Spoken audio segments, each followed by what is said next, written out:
Juízes 6, amém? Eu vou orientar aí aos irmãos para que a leitura não fique muito longa, ok? Capítulo 6, verso 1 diz assim: Fizeram os filhos de Israel o que era mal perante o Senhor. Por isso o Senhor os entregou nas mãos dos midianitas por 7 anos. Verso 3, porque cada vez que Israel semeava, os midianitas e os amalequitas, como também os povos do Oriente, subiam contra eles. E contra eles se acampavam, destruindo os produtos da terra até a vizinhança de Gaza, e não deixavam em Israel sustento algum, nem ovelhas, nem bois, nem jumentos. Misericórdia. Verso 7, tendo os filhos de Israel clamado ao Senhor por causa dos midianitas, o Senhor lhes ouviu, o Senhor lhes enviou um profeta que lhe disse: assim diz o Senhor, Deus de Israel, eu é quem vos fiz subir do Egito e vos tirei da terra de servidão. Lá estava o povo dominado, mas não dentro do próprio território. Os midianitas e os amalequitas, eles perseguiam Israel de uma forma terrível, de fora para dentro. Toda vez que era tempo de colheita, eles invadiam Israel e acabavam com toda a colheita. Eles não deixavam Israel com alimento nenhum. Foi uma estratégia, eu diria, estratégia de guerra, né? Terrível. E aí, no verso 11, nós vamos encontrar o chamado de Gideão. Uma história linda. Vamos devagar também. Verso 11 diz assim: então veio o anjo do Senhor e assentou-se debaixo do carvalho que está em Ofra, que pertencia a Joás, Rita. E Gideão, seu filho, estava malhando o trigo no lagar para o pôr a salvo dos midianitas. Olha que coisa interessante, e se a gente não explicar, passa despercebido. O lagar não é lugar de malhar trigo. O lagar é lugar de pisar as uvas ou as azeitonas. O lagar normalmente era um lugar pequeno, em alguns casos até dentro de um paiol ou coisa parecida, às vezes dentro de um ambiente fechado. Mas mesmo quando era fora, era um lugar pequeno. Normalmente um cercado, um buraco, normalmente de pedra, fechado com pedras, embolsado, né, usando a nossa linguagem, e ali eles amassavam as uvas. Mas malhar o trigo era sempre em um campo aberto, porque o sol era importante, um campo aberto, e normalmente era muita quantidade, né? Era quantidade, gerava muita palha, né? Muita palha. Então, eis aí uma tremenda contradição. Lá estava Gideão, dentro de um lagar, fazendo aquilo que ele deveria fazer em um ambiente o mais espaçoso possível. Por que ele faz isso? Porque ele sabia que se ele fosse para um lugar amplo e aberto, os midianitas veriam e invadiriam novamente a terra e ele ficaria sem nada. Então ele vai para um lugar pequeno e vai malhar o trigo de pouquinho em pouquinho, com uma dificuldade tremenda. Esse é o motivo. Verso 12, então o anjo do Senhor lhe apareceu e lhe disse: o Senhor é contigo, homem valente. Bonito isso, né? Repete isso comigo. O Senhor é contigo, homem valente. Agora imagine Deus dizendo isso para você.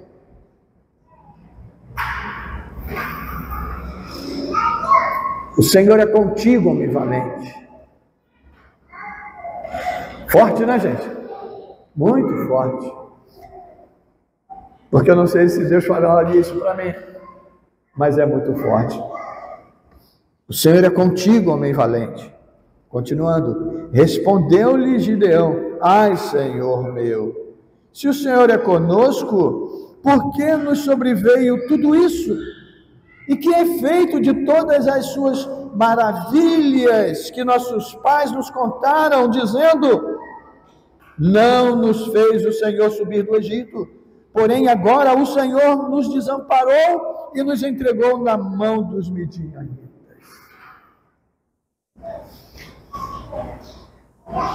Um homem sem esperança, um homem desistido. E toda vez, meus irmãos, tome cuidado, sabe? Tome cuidado, porque são nesses momentos que nós mais desagradamos a Deus. E desculpe a expressão que eu vou usar, às vezes até ofendemos a Deus. O que eu vejo nesse verso é aquele homem reclamando com Deus, culpando Deus, e ainda dizendo: você não está nem aí para nós. Preciso ler de novo ou ficou claro? Ficou muito claro, né? Ele chega a questionar as promessas. Que foi feito dessas maravilhas que nossos pais nos contavam? Cuidado para que você não se veja, por qualquer motivo, por mais razão que você tenha, você não se veja nessa postura. Nessa postura. Atribuindo a Deus aquilo que muitas das vezes a culpa é nossa. Por isso eu comecei lendo o capítulo, o início do capítulo. O capítulo começa dizendo assim: o povo fez o que era mal perante o Senhor, e o Senhor os entregou nas mãos dos midianitas. Às vezes nós esquecemos por que chegamos àquele fundo do poço. Nós esquecemos quais foram as nossas atitudes e decisões indevidas que nos levaram àquela situação, aquele aprisionamento, aquela desgraça, aquela tristeza, aquela opressão. Mas quando estamos lá no fundo do poço, nós, se não cuidarmos, nós vamos atribuir a Deus aquilo que é plenamente responsabilidade nossa, culpa nossa. Ah, Senhor, ai de mim, Senhor, se o Senhor é conosco, por que nos sobreveio tudo isso? E que é feito das suas maravilhas que nossos pais nos contaram? Questionando Deus, responsabilizando Deus, dizendo que Deus não se interessa por eles, que Deus virou as costas para ele. E não era verdade, nada disso era verdade. Meus irmãos, muitas das vezes nós vivemos decepções, angústias, perseguições. A gente costuma dizer assim, o fardo está pesado. E às vezes a gente não para para perguntar: por quê? O que eu fiz? Mas a gente às vezes faz: ah, Senhor, por que tu me deixou chegar nesse ponto? Pois ali estava um valente. Ué, mas um valente, pastor? Olha como o Senhor fala com ele. O Senhor é contigo, homem valente. O Senhor é contigo, homem valente. Então, por que eu retorno para dizer isso? Se eu falei assim, estava acovardado, intimidado, desistido, e agora eu volto para dizer que ele é valente. Meus irmãos, Deus vê em você e em mim coisas que nem nós mesmos vemos. Não diga que você não é valente. Gideão estava dizendo para Deus: que valente que nada. Eu estou aqui num buraco, escondido, não podendo nem ao menos fazer a minha tarefa cotidiana, ganhar o meu pão. Que valente. E Deus está dizendo para ele: você é um homem valente, rapazinho, eu estou contigo. Sai desse buraco. Sai desse buraco, meu filho. Eu digo para você nessa noite: para de se autodestruir. Creia que a palavra de Deus é sobre sua vida. Não, pare de pessimismo. Essa baixa autocrítica, né? O Senhor estava dizendo para ele: homem valente. Na sequência, vamos ler a sequência? Verso 14 diz assim: então virou o Senhor para ele e disse: vai nessa tua força e livre Israel da mão dos midianitas. Porventura não te enviei eu? Meu Deus, que coisa tremenda! O cara está lá se lamentando, o cara está lá dizendo que ai de mim, eu fui abandonado por ti, e Deus não desiste. Aprenda isso, Deus não desistiu de você ainda, não desistiu de mim ainda, não desistiu de nós ainda. Você está passando luta, você está desanimado, mas Ele está dizendo para você, Ele não trouxe essa palavra para qualquer um, a igreja hoje inclusive está vazia, porque essa palavra é para você, para você. Deus está dizendo para você, homem valente, levanta nessa tua força, eu sou contigo, eu sou contigo. Eu sou contigo. Meus irmãos, entenda o seguinte: quando Deus é conosco, não há impedimentos, não há impossíveis. Entenderam isso? Entendem isso? Lembre-se disso, não se esqueça disso. Sobretudo quando as coisas estiverem complicadas. Entendeu? Porque quando as coisas estiverem bem, talvez você nem lembre disso e nem precise tanto disso. Precisamos sempre, meus irmãos, mas talvez você nem precise tanto. Mas é nesse momento, é nessa hora que você tem que entender. Se Deus é conosco, podemos colocar para fora, sabe, aquilo que nem nós mesmos reconhecemos que está lá dentro. E sabe, meus irmãos, começa nesse momento a nascer um homem valente. Ele ouviu a voz de Deus. E o que vai nos fazer homens valentes, o que vai fazer de nós é colocar para fora tudo aquilo que Deus já nos deu, que nós temos aqui dentro. Entendeu o que Deus deu? Tem coisas que Deus plantou em você para que você se tornasse como um grande Gideão, e você ainda não sabe. Gideão não sabia. Vou provar para vocês que ele não sabia, não tinha nem noção, ele nem acreditava nisso, porque olha como ele diz, vou continuar então a leitura, nós vamos chegar lá. Eu estava no verso 14, né? Eu não te enviei? E ele lhe disse: ai, Senhor meu, com que livraste Israel.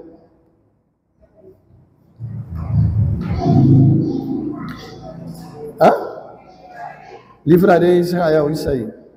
Perdão, com que livrarei Israel? Eis que a minha família, olha como ele não conhecia o potencial que estava lá dentro dele. Porque ele se avaliava pelo que ele tinha à volta dele. Ele disse assim, eis que a minha família é a mais pobre de Manassés, e eu, o menor da casa de meu pai. A minha família é a menor e eu sou o menor ainda. Ele estava dizendo assim, eu sou o menor dos menores. E você está falando, o Senhor está falando, livre Israel? Eu estou aqui escondido do inimigo, e tu está dizendo, livre Israel. Meus irmãos, Deus faz isso, né? Deus é tremendo com isso, né? Vocês lembram do chamado de Moisés, por exemplo? Lembram? Ele estava lá dizendo, ele estava exatamente assim. Não é possível. Não, eu não. Ele chega ao ponto de usar a seguinte expressão, qualquer um menos eu. Olha que coisa terrível. Qualquer um menos eu. Porque ele, quando o Senhor lá em Moisés diz assim, você vai livrar o meu povo. Ele ficou com medo, porque como é que eu vou voltar para o Egito se lá eu sou acusado de homicídio? Como é que eu vou voltar para lá?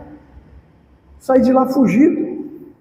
Meus irmãos, quando Deus chama, Deus resolve o problema. Quando Deus chama, Deus já preparou tudo. Os teus argumentos, os nossos impedimentos não são nada diante da autoridade, da voz, do chamado do Senhor. Se o Senhor chama, o Senhor honra, capacita. O Senhor faz do menino chamado Davi, né? Um menino chamado Davi. Vocês já perceberam que toda reprodução aí no cinema, né, na televisão, sobretudo, é sempre Davi é sempre tem uma estatuta franzina, vocês já perceberam isso? Eu falei Saul? Davi, né? Falei Davi. Davi é o rei, mas não tem, sabe? Não tem aquela postura de grande guerreiro, etc e tal, porque não é o que você pensa de si mesmo, não é nem mesmo o que você é hoje, é o que ele vai fazer com você. Davi era tocador de harpa, gente. Davi era tocador de harpa e fez do tocador de harpa um guerreiro. O que você acha que ele pode fazer de você? O que você acha que ele quer fazer de você? Gideão, parece que de repente cai a ficha, porque olha só o verso 16, tornou-lhe o Senhor, vou repetir o que eu já disse, vou repetir mais uma vez, Deus insiste, Deus não desiste, Ele ainda não desistiu de você. Você pode já ter recuado na primeira batalha, na segunda batalha, você já se ausentou dessa guerra, daquela guerra, mas eu quero te dizer uma coisa, Deus ainda não desistiu de você. Deus ainda não desistiu de você. Deus volta a falar com ele e diz assim, ó, já que eu estou contigo, ferirás os medianitas como se fossem um só homem. Já que eu estou contigo, eu tenho que frisar, já que eu estou contigo. Não é que Gideão ia sair ferindo os homens, ele se tornaria aquele guerreiro da noite para o dia, não. Olha a expressão, e se você quer ser um guerreiro vencedor, olha essa expressão, já que eu sou contigo, porque se Deus não é conosco, nós já estamos derrotados. Mas se Deus está conosco, nós somos vitoriosos. E aí não importa se são centenas ou milhares que vêm contra nós, se Deus é conosco, nós somos mais que vencedores. Você vai vencer os inimigos como se fossem um só homem. Tremendo. Meus irmãos, Gideão está começando a se mover. Gideão está começando a entender o que está acontecendo com ele. Ele está começando a entender que é Deus de fato falando com ele. Ele está começando a resgatar dentro dele o Deus das maravilhas do seu pai. Na sequência, olha o que ele diz. Ele respondeu, se agora achei mercê diante dos teus olhos, dá-me um sinal de que és tu, Senhor, que me falas. Rogo-te que daqui não te apartes até que eu volte e traga a minha oferta e a deponha diante de ti. Respondeu ele, esperarei até que voltes. Então entrou Gideão e preparou um cabrito, bolos asmos e de um efa de farinha. E a carne pôs no cesto e o caldo numa panela e trouxe até debaixo do carvalho e lhe apresentou. Isso está me lembrando uma outra história. Lembra de uma história? Quando Abraão, já um tanto quanto desistido da promessa, os anjos vão visitá-lo. E ele vai ao encontro dos anjos, sem saber que eram anjos.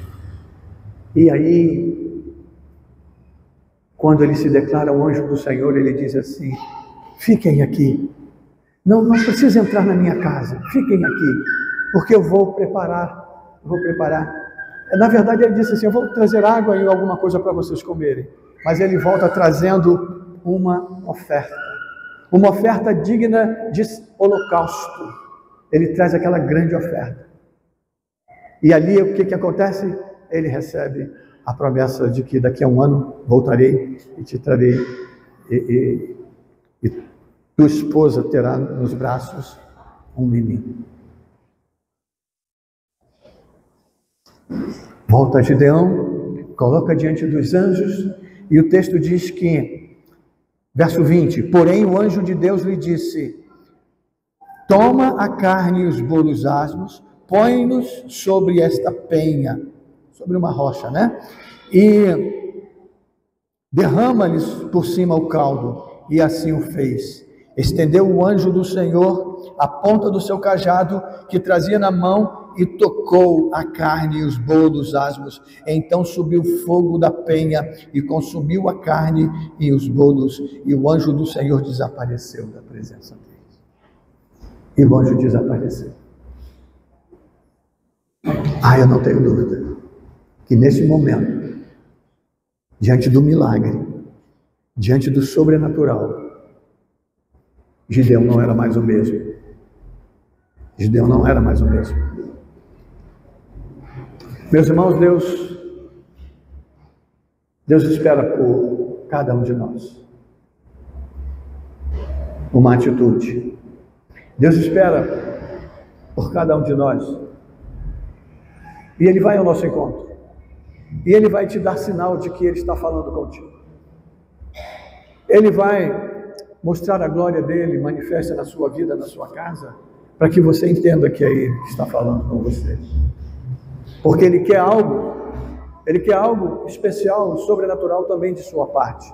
A sequência do texto diz assim, verso 22, viu Gideão que era o anjo do Senhor. Ai de mim, Senhor, pois vi o anjo do Senhor face a face, porém o Senhor lhe disse, paz seja contigo, não temas, não morrerás. Então Gideão edificou um altar ao Senhor, e lhe chamou, o Senhor é paz. O Senhor é paz. Sim, meus irmãos, eu trago nessa noite essa palavra que não terminei, e quero continuar sim, porque o capítulo 7 é o maior milagre, a maior manifestação da glória de Deus na vida de Gideão.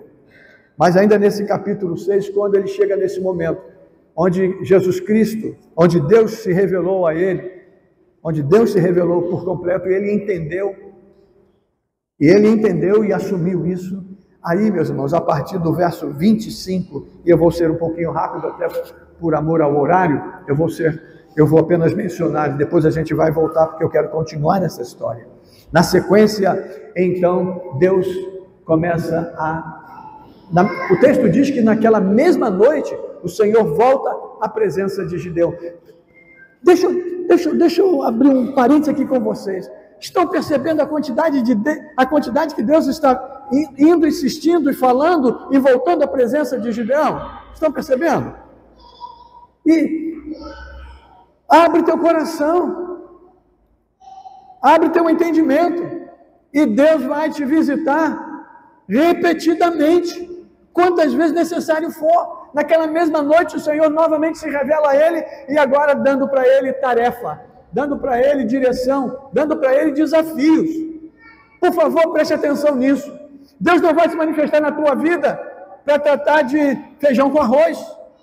E aí eu não estou referindo ao feijão e arroz, eu estou me referindo a coisas comuns. Deus tem algo tremendo, especial para fazer nas nossas vidas, nessa cidade chamada Magé, que já foi a maior cidade dessa nação, gente. É verdade. Uma das maiores cidades dessa nação. Deus tem algo para fazer conosco.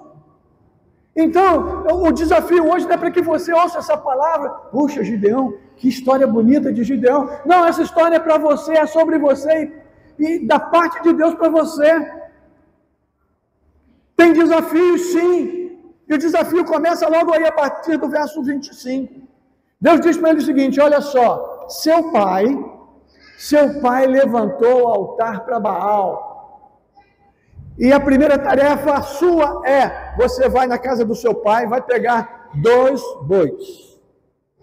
Você vai pegar 2 animais e vai sacrificar. Mas primeiro você vai subir o monte e vai derrubar os postes ídolos, você vai derrubar o altar de Baal. E com a madeira que de lá você tirar, você vai levantar um altar e vai queimar. Vai sacrificar pela família do teu pai. Imaginem a situação, meus irmãos. Deus não tinha falado nada com o pai dele, que era Joás, não tinha falado nada com o pai dele.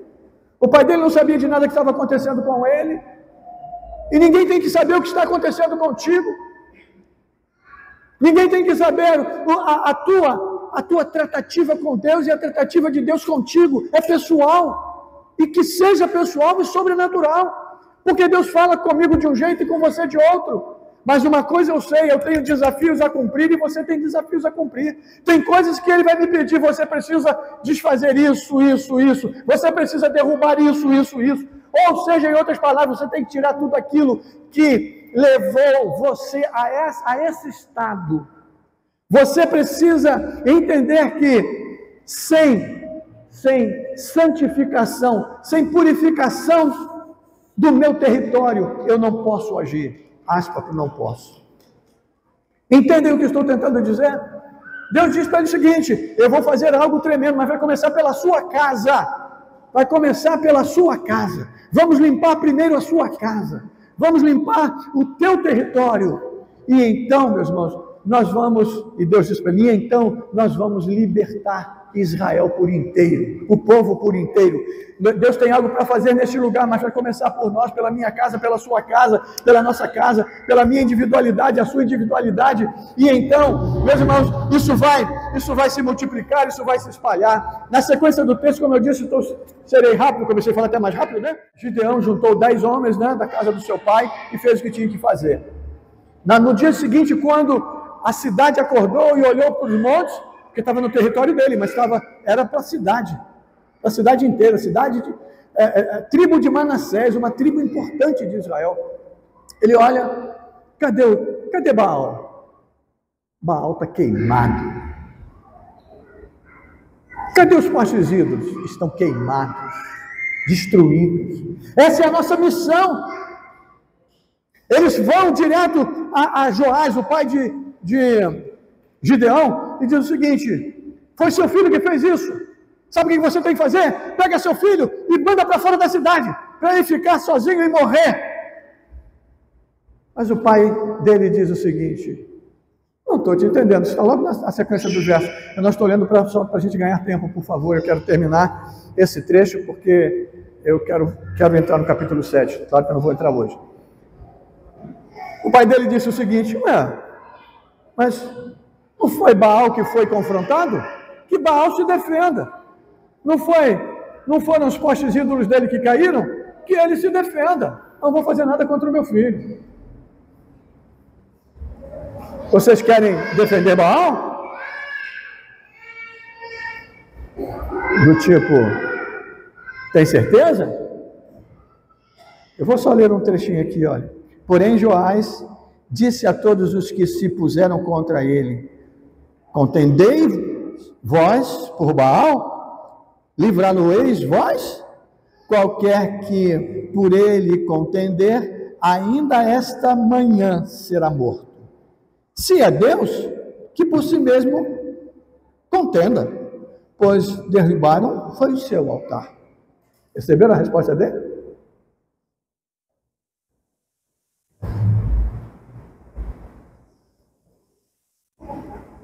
E depois desse episódio, olha que coisa linda está no verso 34. Então o Espírito do Senhor revestiu a Gideão, o qual tocou a rebate, e os eu não consigo falar essa palavra, gente. Erita? Não, meu tem um R ali, gente. Abiezrita. Nome difícil, né? Se ajuntaram após ele. Por quê? Porque os midianitas se levantaram e acamparam-se contra Israel. Mas o Senhor se apoderou dele. O Espírito do Senhor o revestiu. E ele envia mensageiro a todas as tribos, convoca as tribos. E quando ele olha o exército inimigo, ele treme nas bases, meus irmãos. Ele é humano. Ele é um valente, mas é de carne e osso.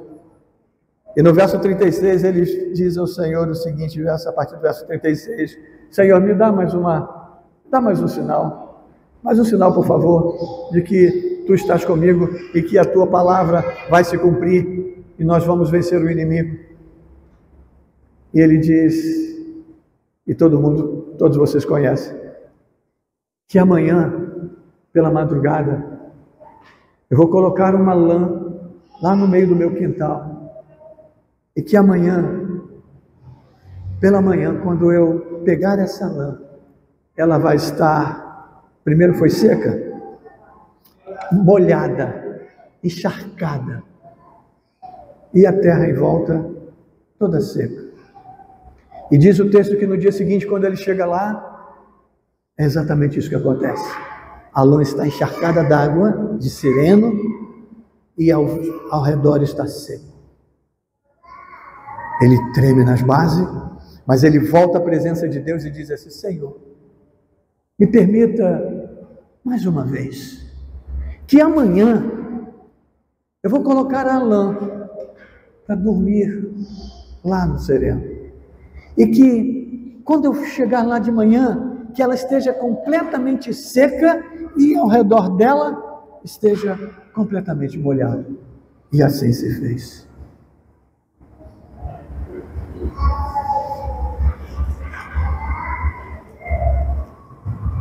E Deus, verso 40, e Deus assim fez naquela noite, pois só a lã estava seca e sobre a terra ao redor havia orvalho. E ele não teve como mais duvidar, não teve mais como questionar. Meus irmãos, eu paro aqui porque o desafio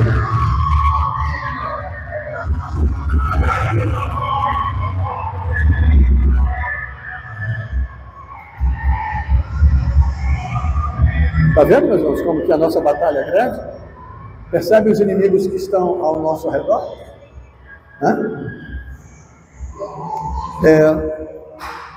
A batalha ainda estava por começar, mas ele tinha experiências tremendas com Deus. Eu quero terminar essa primeira parte dessa minha palavra dizendo para você o seguinte: que Deus vai te visitar e Deus vai te incomodar. Ele tem me incomodado, Ele vai te incomodar, porque nós temos um inimigo que acampa-se ao nosso redor. Nós temos uma batalha, eu diria, e a expressão que está comigo é ferrenha, uma batalha árdua, difícil. Os inimigos estão, meus irmãos, o texto diz que eram midianitas, eram os amalequitas e ainda os povos do Oriente. Eram todos contra Israel. Meus irmãos, são todos contra nós aqui, neste lugar. Lugar de cristão que eu estou falando. Não estou falando da nossa igreja, não estou falando disso não. Estou falando da nossa condição nós somos a Israel de Deus hoje. Estamos cercados por todos os lados. E nós precisamos, meus irmãos, nós precisamos de uma visitação poderosa do Espírito Santo. Nós precisamos de revelação direta do Espírito Santo. Mas nós precisamos também, como Gideão, aquecer. Precisamos, como Gideão, entender, meus irmãos, há um valente dentro de nós, senão você não estaria aqui nesta noite em particular. Há um valente dentro de você. Eu quero te dizer, é o Senhor quem está dizendo: eu sou contigo. Porque essas são as frases de conquista de Deus. Foi exatamente esta frase que Deus disse para Moisés. E hoje eu estou repetindo para vocês: eu sou contigo. Deus está nos dizendo, Ele nos traz essa palavra, porque Ele tem algo tremendo para fazer através da tua vida. E não diga, não diga que você não é capaz, que você é de uma família pobre. A expressão minha, quando ele fala ali da família dele, ele diz: a minha família é a mais pobre da tribo. As pessoas confundem as suas limitações que são pertinentes a esse mundo com limitações que possam interferir na nossa relação com Deus. A minha relação com Deus, a tua relação com Deus, o agir de Deus na tua vida não tem nada a ver com condição social, não tem nada a ver com o que esse mundo hoje coloca como sendo importante. Mas é porque eu sou muito humilde, não, porque eu sou muito pobre, eu sou isso, eu sou aquilo, não, mas eu tenho esse problema, você é valente, e o Senhor é contigo, e é isso que faz a diferença. Porque Deus disse para Gideão: porque eu estou contigo, é porque Deus está conosco. Por isso seremos vencedores. Por isso que não precisamos temer o inimigo. Não precisamos ficar enterrado dentro de lagar, malhando trigo. Precisamos de ser ousados e sair do lagar e estar em praça pública, malhando o trigo. Em nome de Jesus, receba essa palavra nessa noite. Porque a minha próxima palavra vai ser: uma muralha vai cair. Uma muralha vai cair por terra. Em nome de Jesus. Inimigos vão cair. Inimigos vão ser destruídos. Eu e você, em nome do Todo-Poderoso, em nome daquele que reina pelos séculos dos séculos, somos mais que vencedores. Tudo pode aquele que me fortalece. Então, não diga que você não é capaz, porque a tua capacidade vem do Senhor. Não diga que você não tem, porque é Deus quem vai te dar. Não diga que você não sabe, porque é Ele que vai te capacitar. Em nome de Jesus. Em nome de Jesus. Essa não é a palavra para 31 de dezembro, não. Essa é a palavra para hoje e para agora. Eu estou te desafiando a se levantar como Gideão. Eu estou te desafiando a ignorar as tuas limitações e entender que hoje Deus está te chamando para uma grande conquista. Vai nessa força, homem valente, mulher valente. Em nome de Jesus. Grande Deus, eterno Pai que estás nos céus.